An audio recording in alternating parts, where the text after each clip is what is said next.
mundo ng volleyball, inilabas na ng Premier Volleyball League ang listahan ng mga atletang nagsumite ng aplikasyon para sa 2025 Rookie Draft. At kabilang sa mga nangungunang pangalan, ang outside hitter at UAAP star mula sa National University na si Bella Belen. Ang mga detalye sa report na ito.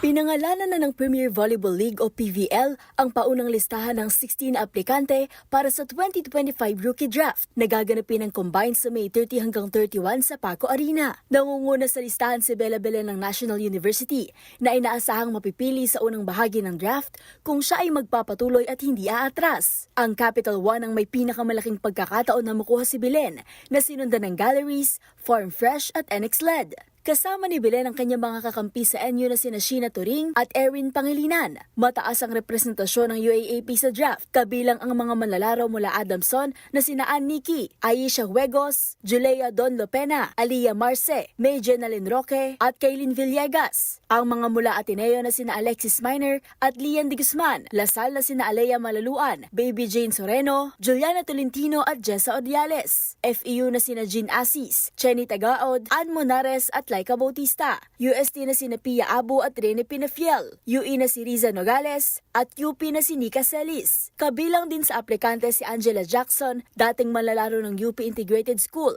na pinakabata sa pool sa edad na 20 at magtu-21 pa lamang sa Hunyo. Mayroon ding field foreign na talents gaya ni na Alohi Robbins Hardy at Tia Andaya mula sa Central Washington University. Pansamantala pa lang ang listahan at maaaring magbago depende sa resulta ng mga qualifying stage at pagkumpleto ng mga dokumentong kinakailangan.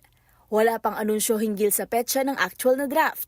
Para sa MBC TV Network News, ito si Mili Borja ng DZRH TV, una sa Pilipinas, una sa Pilipino.